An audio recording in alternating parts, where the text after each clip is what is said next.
of the Always Believe House. Oh, I'd like to share this story with you. It's a fantastic story about the consequences of bullying. What happens? Well, I'll just read the story. When I was in 5th and 6th grade, I was the kid that everyone picked on, and you'll get that. The title of the story is blank blank. Okay? So if you read, I think it's the 3rd chapter in this book, very, very powerful story. I hope you enjoy it. Blank blank. Blank blank. The two words that my fellow 5th and 6th grade students used to ridicule and degrade me every day at Port Neches Elementary still sting so much to this day, it is difficult for me to write them down. If you imagine your life as a series of happy peaks and sad valleys, the time I spent at Port Neches Elementary was one of the deepest valleys of my life. There wasn't one day that went by that I wasn't called blank blank. I was the last one picked for teams and usually spent recess alone. One spring day in the 6th grade, things got worse. I still vividly remember the day. We were at PE, and once again, I was the last one picked for kickball. It wasn't because I was uncoordinated and couldn't play. It was because no one wanted blank blank to be on their team. I was the last batter. When it was my time to kick the ball, I connected and hit one over the second baseman's head. But Stan, the stud athlete, got the ball on one bounce and threw a bullet to the first baseman, putting me out by half a step. I heard Coach PK Petkazi, my father's high school track coach, call me out. I was thinking, darn, I can never win. I get a good kick, and no matter how hard I try to win the approval of my classmates, it is just not enough. While walking back to the backstop to get back in line, Brian, the first baseman, ran up to me and kept yelling over and over, blank blank got out, blank blank got out, blank blank got out. The words hurt and pierced deep inside. He wouldn't stop and kept following me down the baseline.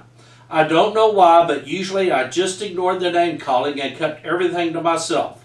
But on that day, something snapped. I turned to face Brian, who was now pointing at me and yelling over and over, even louder, blank blank got out, blank blank got out, blank blank got out. I was seeing red, and before I knew any better, my right fist clenched tight, and I connected squarely on Brian's left cheekbone with a right hook that would have given George Foreman a black eye. Brian's taunts turned into a loud, high-pitched shriek as he rolled on the ground, both hands covering his face. The other kids were silent. I couldn't believe what just happened. It was not in my nature to do what I just did, and I knew I was in big-time trouble. I put my head down and walked back into line. Coach PK was now escorting Brian to the nurse's office. Brian was still screaming in pain as they both stopped right by me. Coach PK said, I will see you tomorrow morning. You see, Coach PK was the school's disciplinarian. The teachers gave notes to Coach PK about boys that were giving them trouble in class. In the morning, Coach PK would walk the halls, get the disobedient boys, and remind them with his solid ash paddle, the board of pain, on why their behavior was wrong. It was said that no one could get swats from Coach PK without having tears come to their eyes. And even worse, the punishment for my offense, fighting, wasn't one swat, it was 3 swats. I couldn't sleep that night. In no way was I going to tell my parents, especially my dad, whom Coach PK said was the best track athlete he ever coached. The next morning, I got up and put on 5 pairs of underwear, anything to pad the area that would be the target for the horrible punishment that was about to come my way. School started at 8 a.m., and 20 minutes later, there was a knock on the classroom door. My teacher, Mrs. Green, opened the door, and there he was, Coach PK. His arms were folded across his chest, which made his biceps look like oak tree trunks. In an angry voice, he said, I need to see Toups. The class was silent. I got up and walked to my upcoming doom. Within 5 minutes, I would be in horrible pain, with tears of agony running down my face. I walked past the door and past Coach PK, who was now holding the board of pain over his shoulder like a club. Everyone in the room knew what lay in front of me. Pain. After Coach PK shut the classroom door, he tersely said, "Go to my office." The office of pain was the boys' restroom. If your teacher kept the door open between 8:30 and 9, you could hear the echoing of paddling from the restroom. Most boys shriveled in fear at this sound, for we knew when we heard the pow from Coach PK's board of pain, some poor boy was on the opposite end of it. I walked down to the restroom. My eyes were already starting to water. I knew Coach PK was really mad at me for what I did, and the 5 pairs of underwear would be no match for the board of pain. He followed me into his office and then locked the door behind him. He then told me to stand by the sinks. I walked to where he pointed. Then he laid the board of pain onto a sink and gave me a big hug. I was confused and bewildered. Coach PK then lifted my chin, put his hands on my shoulders, looked me in the eye, and said, "I know why you did what you did. This time I won't tell your dad. But remember, violence is not the answer to the problem you have." He then took his hand off my shoulders and picked up the board of pain. He stepped back a few steps and bent his right knee. He was standing on one foot. I didn't know what was going to happen next. Then he took his board, and as hard as he could, he hit the bottom of his right shoe. The noise was deafening. My ears were in pain from the pow that just thundered in the restroom. He hit the bottom of his right shoe 2 more times, as hard as the first. Pow! Pow! I had to put my hands over my ears on the 3rd swing. Coach then told me to wet down my face and wipe it off. My eyes were still teary from the expected punishment that never happened. As we walked out of his office, he put his hand on my shoulder. We walked out in a way a father would be with his son. Before I turned to walk to my room, Coach PK knelt down so we could be eye to eye.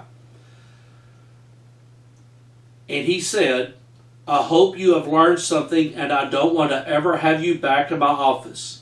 Make sure what happens stays between you and me." That happened in the spring of 1979. It is now the spring of 2010, 31 years later, and with this writing, I'm finally breaking my silence. To this day, my friends thought I received the 3 hardest pops ever from Coach PK, but little did they know that I received a much better form of discipline.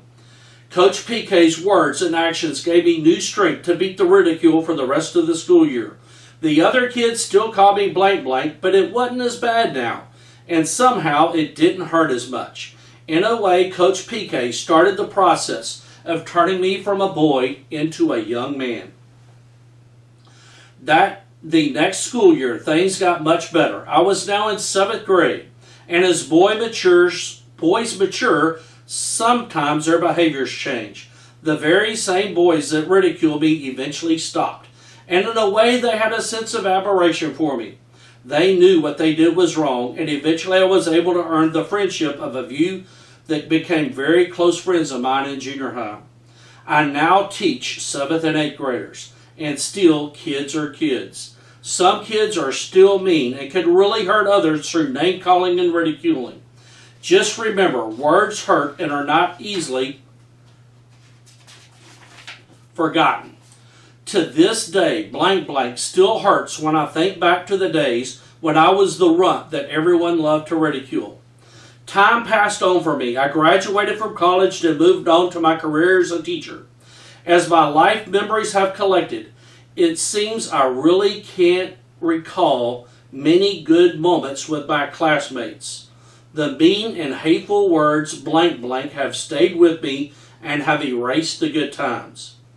It proves a point that one really mean and hateful action can erase and wipe out dozens of happy memories. True story. Hope you've enjoyed this. There's an extreme lesson in that story. I really can't remember many good moments with my classmates. but I do remember the name calling. Be really, really careful of the memories you're making with the people around you. One mean and hateful action can erase and wipe out dozens of happy memories. Hope you've enjoyed the story. Have a wonderful, wonderful day. Remember, you are amazing. You are created to do wonderful things. And you are awesome.